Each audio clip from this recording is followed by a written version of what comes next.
Deus gera avivamento. Gente, avivamento não é uma coisa que merecemos.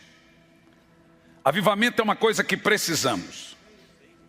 Deus só traz avivamento quando alguma coisa na sua igreja não vai bem. A própria palavra avivamento sugere ressurreição. É carne a ossos secos. É vida a mortos. Eu gosto muito da palavra em italiano, resveglio, recita, ressuscitar, dar vida. Aquilo que um dia esteve vivo, dormiu ou morreu. Apesar de nós gostarmos dessa palavra e ser empolgante, uau, avivamento, ela é uma palavra triste. Significa que alguma coisa estava bom, estava fervoroso, foi perdendo o fervor, foi perdendo, dormiu e em alguns lugares até morreu. Mas Deus sempre tem a sua resposta. Avivamento é o contra-ataque de Deus aos ataques à sua igreja.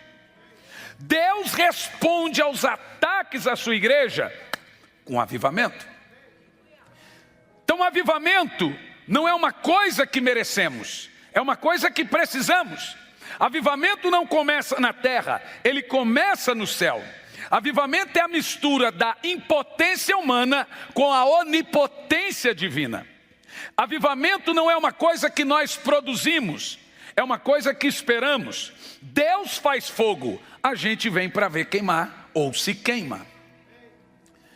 De tal forma que, se avivamento vem do coração de Deus e começa com Deus, e a igreja deve orar por avivamento, como Deus produz avivamento? Como nascem os avivamentos? Deus produz avivamento só com uma arma, na realidade duas armas. E sem essas duas armas não haverá e não tem avivamento. Para que Deus produza avivamento, Ele tem que mover dois corações. Sem Ele mover esses dois corações, não tem avivamento. Tem que haver a conexão entre esses dois corações. Então Deus usa uma arma para mover o coração dele, e Deus usa uma arma para mover o coração do homem. Para que haja avivamento, o coração de Deus tem que ser movido. Para que haja avivamento, o coração do homem tem que ser movido. Então, como Deus move o seu coração para avivamento? E como Deus move o coração do homem para avivamento? Atos capítulo 6, versículo 4 diz: quanto a nós, nos dedicaremos. A palavra dedicar é insistiremos, sem descanso, com a oração e ao ministério da palavra.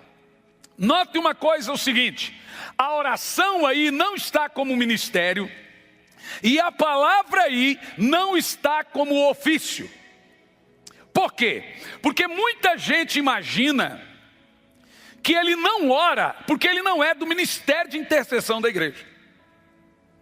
Eu não sou do ministério de oração da igreja, de intercessão da igreja, mas oração não é um ministério. Intercessão é um tipo de oração. Existem vários tipos de oração, mas não vários tipos de homens de oração. Só tem uma oração e vários tipos de oração. Ou você é de oração, ou você não é. E Deus move-se através de um desses meios, e o homem também move-se através de um desses meios. Escute bem isso. Oração é a arma que Deus usa para mover o coração do homem, e palavra é a arma que Deus usa para mover, palavra é a arma que Deus usa para mover o coração do homem, e oração é a arma que Deus usa para mover o coração dele. Vou te dizer de novo: oração não é ministério, palavra não é ofício. O texto diz: ao ofício da oração e ao ministério da palavra. Por quê? Porque o ministério da palavra é um ministério de poucos. O ofício da oração é um ofício de todos. Poucos podem pregar, todos devem orar. Poucos vão subir aqui e pregar, todos devem, por obrigação, orar. A oração é um ofício da igreja, obrigatório da igreja. O crente que ora deixa de pecar e o crente que peca deixa de orar. É em oração que Deus ativa as suas armas a nosso favor.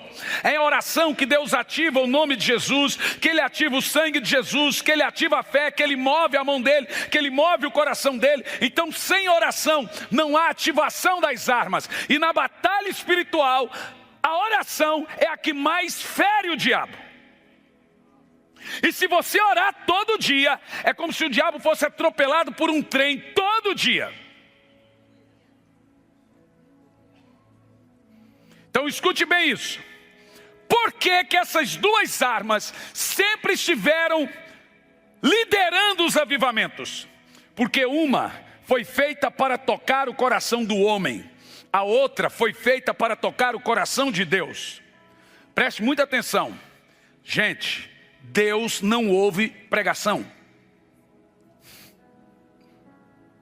Então você imagina Deus lá no céu falando: uau, Miguel, meu Deus do céu, Miguel, que palavra.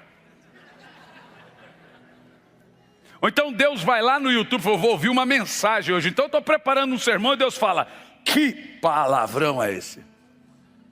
Gente, Deus não ouve pregação e o diabo não se move com ela. O diabo não se arrepende, não se converte. O diabo não vai mover uma palha quando você subir aqui para pregar. Eu já vi grandes pregadores caírem.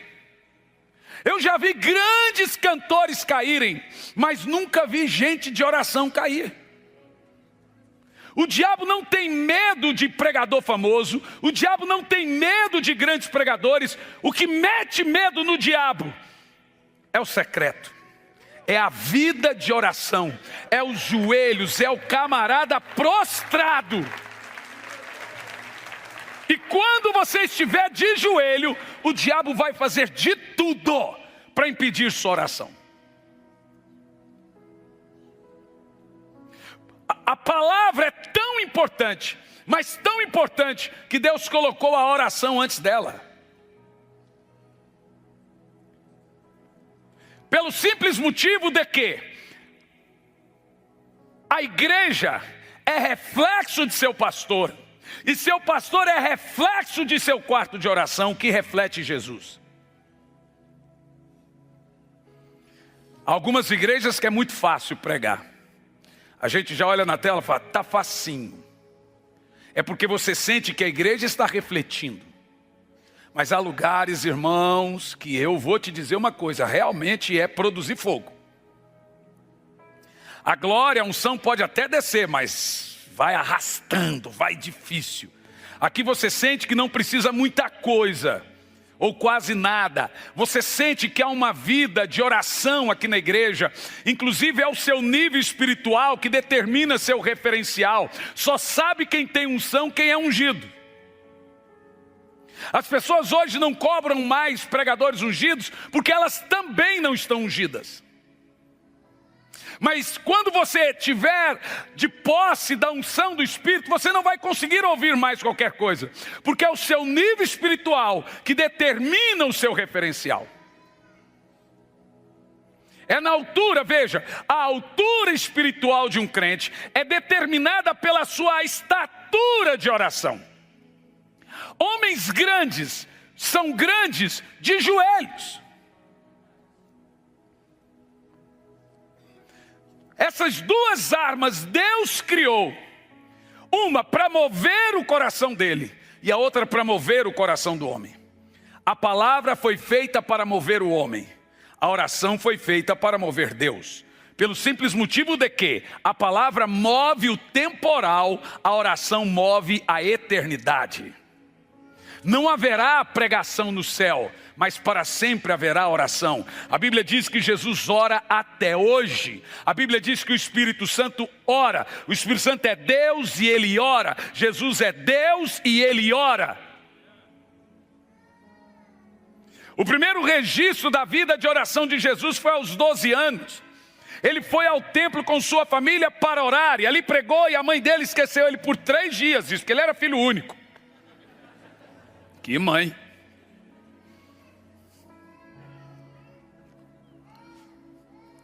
Agora você vê Jesus orando aos 12, você vê Jesus orando para ser tentado.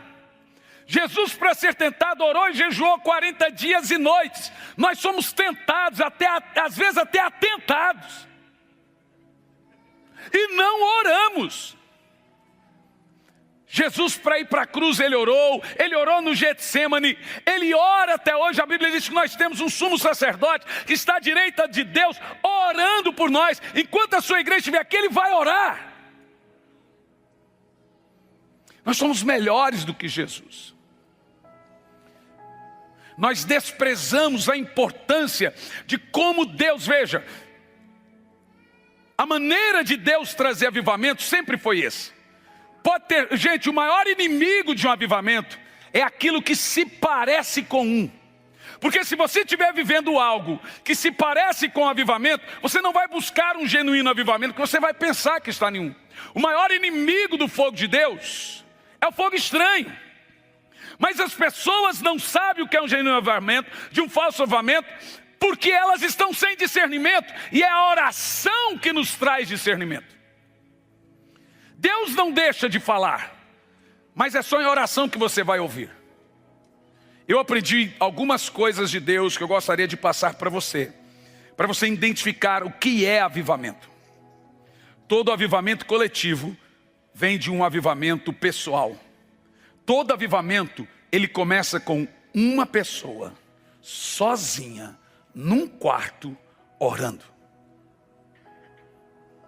E depois ele espalha as brasas. Deus não precisa de uma mega church para produzir um fogo. Ele precisa de uma fagulha. Todo fogo começa com uma centelha. Só uma faísca. Só uma faísca. Agora escute bem isso. Você sabia que o Espírito Santo ele cai? A Bíblia diz no dia de Pentecostes que o Espírito Santo caiu sobre eles. A Bíblia diz que a glória de Deus caiu sobre Salomão e os sacerdotes. A Bíblia diz que o poder de Deus caiu sobre Moisés. Você sabe que ele cai. E quando ele cai, ele faz duas coisas no momento que ele cai. Ele traz o espírito da revelação e da visão. Revelação é diferente de visão. Revelação é algo que você recebe só no espírito. Visão é algo que você vê. E normalmente você vê às vezes como pintado em um quadro. Às vezes, de fato, é uma visão aberta, você vê uma pessoa, ouve a voz, como você está ouvindo a minha. Mas muitas vezes a visão vem disfarçada de uma fania. Te dar um exemplo. Estava almoçando com a família num determinado restaurante.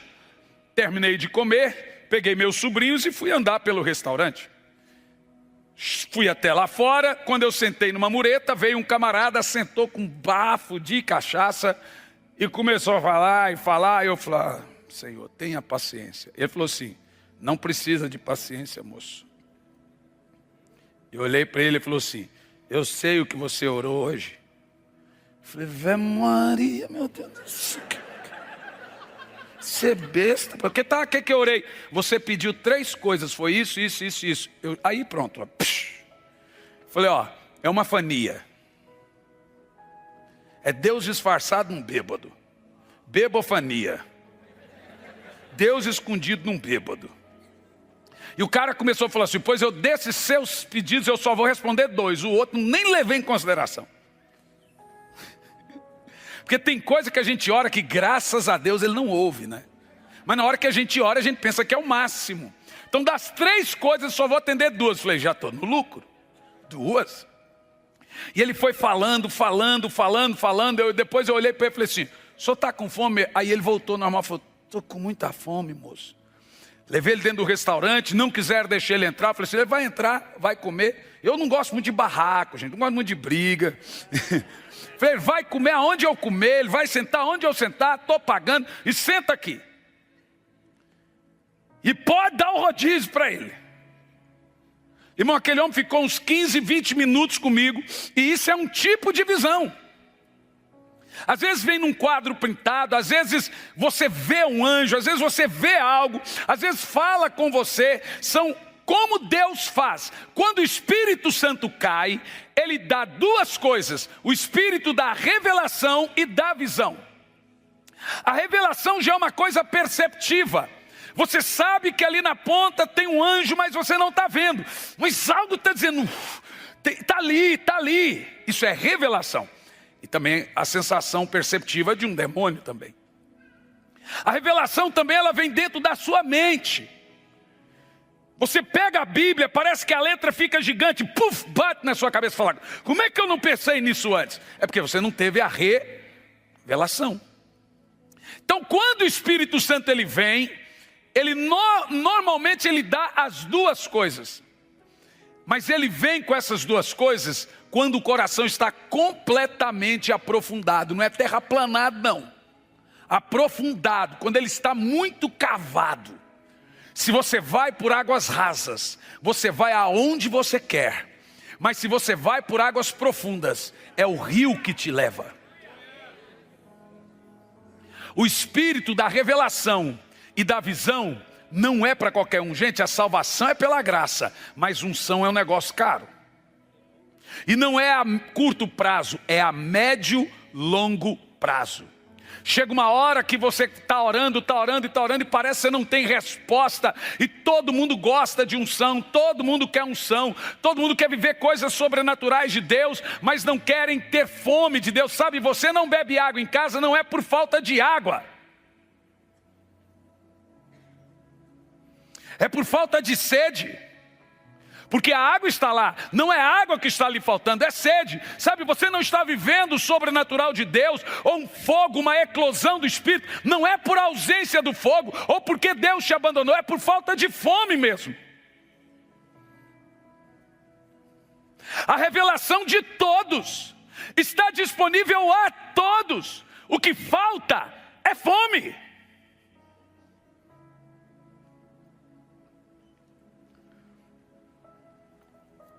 Esses dias,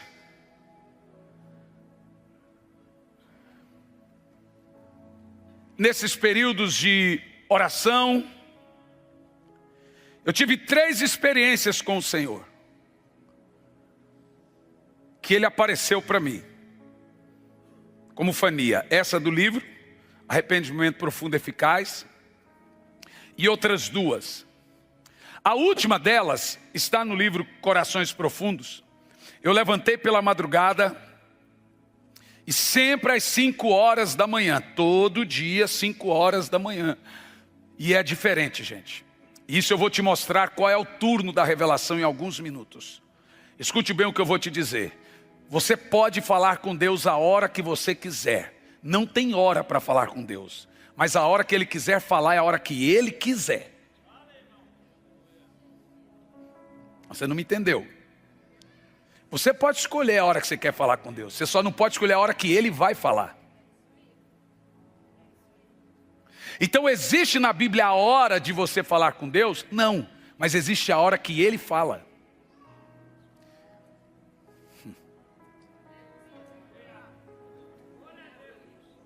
E eu gostaria que você entendesse, eu chamo isso de turno da revelação. O turno da revelação é diferente do turno seu. Qualquer hora que você falar com Deus, todo dia, essa oração será eficaz, será poderosa. Não tem hora de oração ineficaz. Mas a voz de Deus, a hora que Deus quer falar, é diferente da hora em que nós falamos. Porque oração não é só uma maneira que eu consigo de Deus o que eu quero. É como também Ele consegue de mim o que Ele quer. Por 182 vezes Davi usou a palavra esperei no Senhor, espera no Senhor, esperei no Senhor. Quando eu fui ver a palavra gerá, significa busquei, esperei orando. Não é esperei largando, é ficar ali, ó. Sabe qual é a posição que Davi está ensinando? Ficar quieto, calado, até ele vir. Então ele ficava assim, ó. Os primeiros 35 minutos de meu tempo com Deus é da quietude. O espírito de quietude. Isso está no próximo livro. 35 minutos iniciais não servem para nada. É só para massacrar a carne. Então esses 35 minutos, você não pode fazer nada. Tente não fazer movimentos bruscos. Põe uma música silenciosa. Não põe um rock, não. E nem um tchê-tchererê. Nem um acelere pisa. Nada. Tem que ser uma música bem contemplativa. Você tem que preparar o seu espírito para a quietude. Quando você começar a sentir a presença dele, é quando eu vou te dizer, quando ele baixa, aí você pode falar. Deus não fala enquanto o coração fala. E o coração é barulhento. Nos primeiros minutos sua alma fica vagueando, fica para lá, fica para cá. Mas daqui um pouco, quando você pega o espírito de quietude, você entra no seu interior, que é onde está o seu espírito, e nada mais sai da sua mente a não ser a presença dele. É no mínimo 35, 40 minutos, gente. Antes disso, e você todo dia tem que passar esse período. Eu chamo de aridez, deserto. Você tem que passar pelo deserto para encontrar com ele na montanha. No entanto, quando o Senhor veio falar comigo, eu levantei. E sempre eu levanto, vou ao banheiro, jogo uma água no rosto. E a hora que eu levantei e fui para ir no banheiro, na minha frente estava o Senhor. Um fecho de luz enorme. Os cabelos enormes. Eu caí. Eu fiquei umas 3 horas desacordado. Quando eu voltei, eu estava com toda a visão e a revelação mudada. Eu nunca mais fui o mesmo homem. Tudo para mim teve uma outra percepção, uma outra maneira de ouvir, uma outra maneira de ver, um outro jeito. Era como se não existisse literalmente, não existisse aquela pessoa. Uma vez minha esposa estava orando, preocupada, sei o que aconteceu com meu marido, e Deus falou para ela, aquele homem morreu, esquece. Eu falei, mas Senhor, você está com ciúmes? Falou para ela. Pois eu sou o primeiro, você é a segunda. Porque na minha mente, toda a minha percepção à minha volta mudou completamente. Não tem como você ver o Senhor, ter uma experiência com o Senhor e continuar a mesma pessoa. Essa experiência do Senhor, ela muda você. É um amor muito furioso. E ela queima tudo. Quando você falar Espírito Santo, me revela Jesus, ele vai queimar tudo que tiver na frente que impede isso. E ele nos queima. E ele derrete. É a missão da vela. Enquanto a vela morre, ela clareia o ambiente. Essa é a missão do servo de Deus. Ele vai fazendo a obra e derretendo, fazendo a obra e derretendo, fazendo a obra e derretendo, fazendo a obra e derretendo. E vai clareando a sua volta. Eu prefiro ser derretido do que quebrado. Isso é a missão do Espírito dentro do homem. É desse coração que nascem os profundos e grandiosos avivamentos. Agora, como que Deus despeja sobre nós a visão e a revelação? Através do cair do seu poder. Primeira coisa, acontece conosco um desesperar. Eu estava pregando agora em Vitória, e foi um evento que o Espírito Santo colocou para uma faixa etária de idade de 10 a 19 anos, haviam 1.700 crianças. Todas foram batizadas com o Espírito Santo.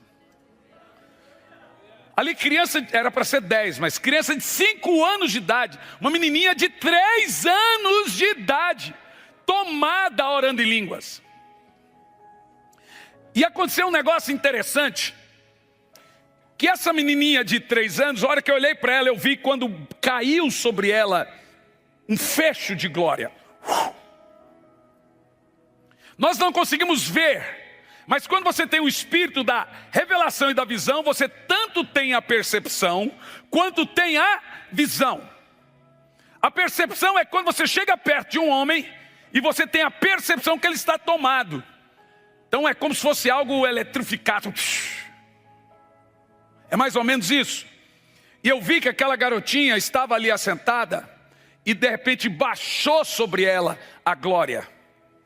E a hora que baixou a glória, ela foi tomada de um espírito de profecia.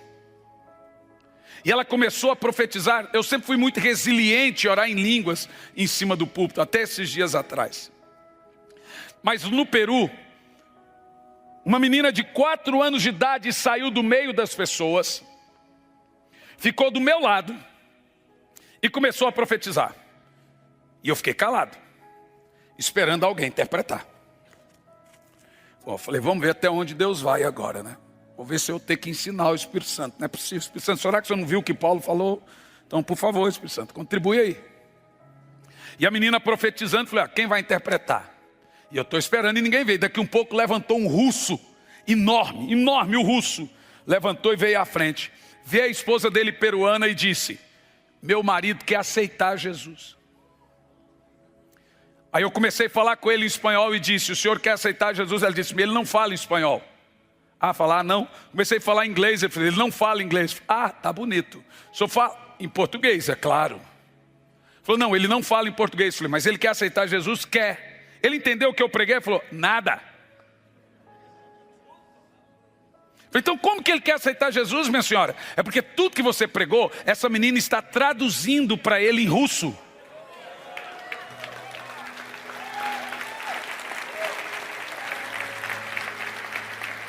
Eu falei, não, ela não está falando em russo, ela está orando em línguas. Aí o Espírito Santo falou assim, para você, lá no Pentecoste, viram sobre eles, a glória caiu, e viram línguas repartidas de fogo. Haviam 17 nações, 11 idiomas. Pedro pregou em um idioma, e 5.000 se converteu. Como? Como que havia 17 nações, 11 idiomas, Pedro só pregou em aramaico e 5.000 converteu. Está lá o escrito, como os ouvimos falar na nossa própria língua as maravilhas de Deus. O Espírito Santo pegou aquela língua que aparentemente é uma língua estranha, que não é, e começou a interpretar as diversas línguas. Em Babel, as línguas foram misturadas, foi confusão. No Pentecoste, elas foram juntadas. Avivamento, há uma unidade de idiomas. Avivamento é quando o Espírito Santo sai da boca das pessoas e começa a unir, a falar, a batizar, a impensar, a ministrar. Esse é o espírito da visão e da revelação.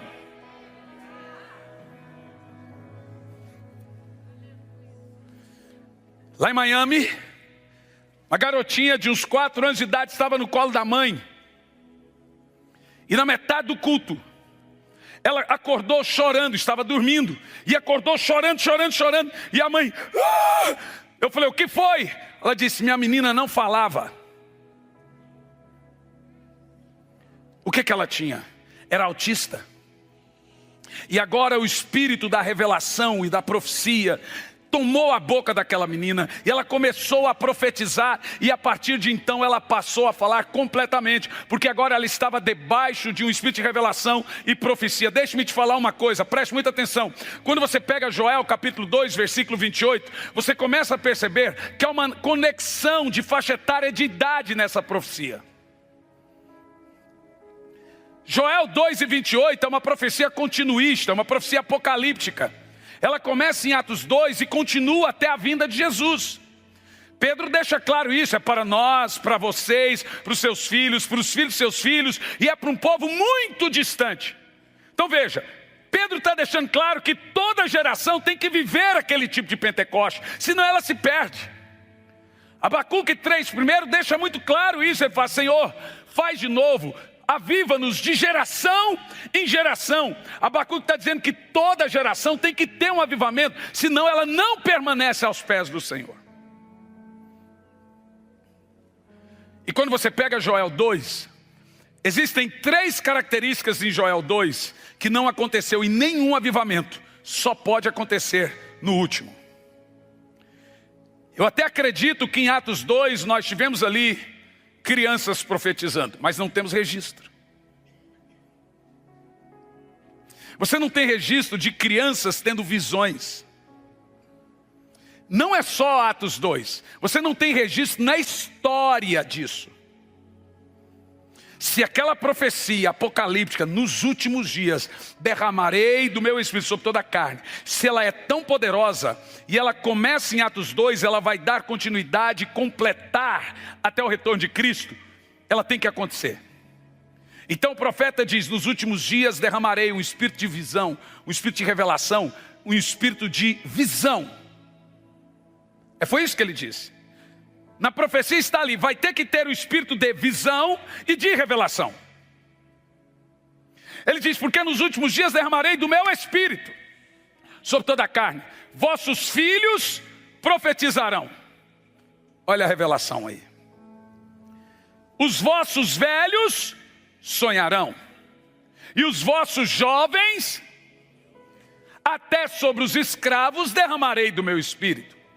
Agora olha que coisa interessante, me parece esquisito o termo jovens e crianças ou jovens e filhos no mesmo texto. Jovem não é filho? Mas não, gente. Você sabe que eu fiquei muito tempo falando, Senhor, me mostra uma conexão desse texto. E ele falou que a resposta era mais simples do que a pergunta. Ele disse o seguinte, o contexto inteiro está falando de crianças que mamam. E é quando o Senhor diz, até as crianças que mamam devem jejuar. Só, mas não é possível, como que as crianças que mamam vão profetizar, se elas nem falam? É porque o judeu mama até 7 anos de idade. Está na história. O contexto diz que há uma faixa etária de idade em que Deus começa a marcar uma criança para uma geração de 10 a 15 anos à frente. E ela começa a partir dos 5 anos de idade.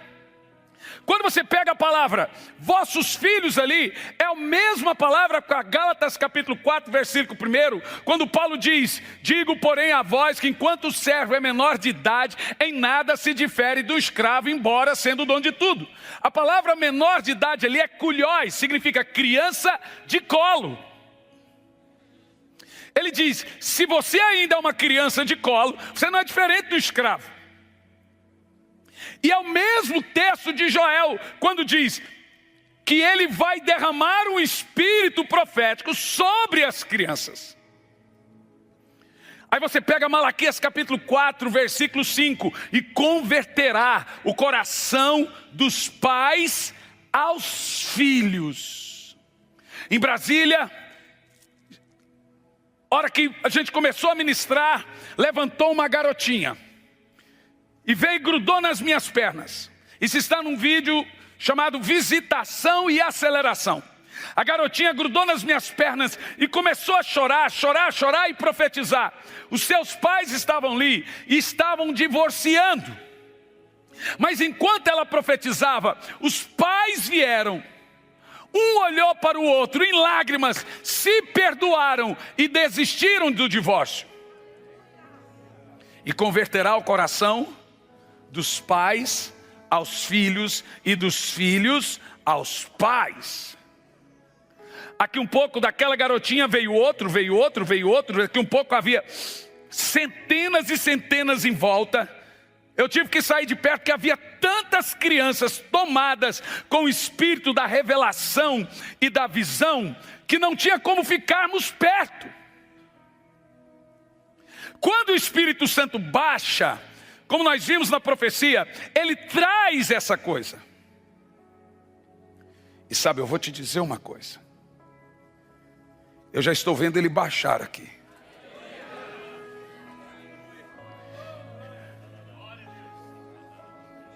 E sabe como que você sabe? Os nervos começam a contrair, a comprimir assim, ó. O coração começa a disparar. Eu vou te dizer o que acontece. Ele pega, põe o seu coração na mão e ele começa a derreter. Sabe o que é isso? É a visitação. É quando ele baixa sobre você. E existem duas maneiras dele fazer isso. Jeremias usa os dois termos. Ele diz, ouvi a voz do Senhor. Ou ele diz, ouvi a voz do Senhor com sua forte mão. É mais ou menos assim. Eu ouço o Senhor, mas eu ouço o Senhor também quando ele faz assim.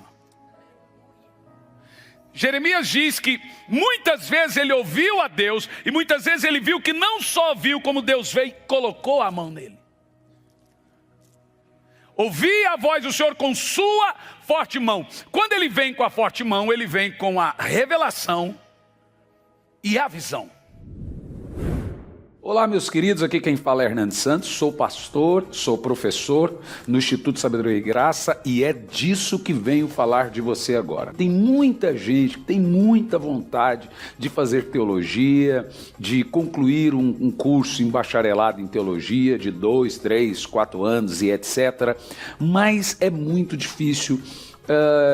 Ainda mais se tratando que você tem que ir lá no curso, disponibilidade de horário e vem as questões de valores. Eu fiz um levantamento por alto dos valores mensais de um curso livre de teologia. Fica na média aí de 500, 600, 700, 800 reais por mês que você paga durante todo o curso. O que nós fizemos? Disponibilizamos uma maneira de você fazer um curso.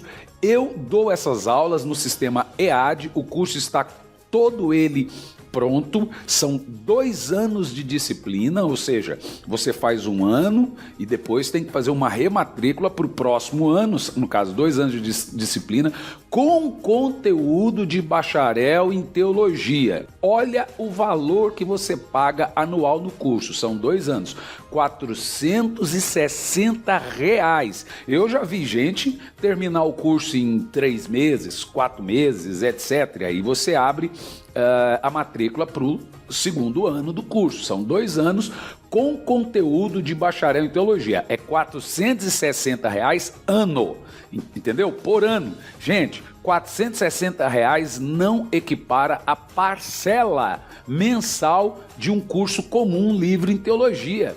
Um curso comum livre em teologia, a média é de 500 para mais por mês. Então você vai fazer R$460 o curso e eu estou dando a aula para você com conteúdo de bacharel em teologia com o sistema EAD. O que é sistema EAD? A gente tira tudo aquilo que é pormenores e vai direto ao ponto. Então tem aula de 1 hora, tem aula de meia hora, tem aula de 15 minutos, tem aula de 20 minutos. Ou seja, tem todas as aulas da teologia sistemática e o certificado chega na sua casa se formando no Instituto Sabedoria e Graca.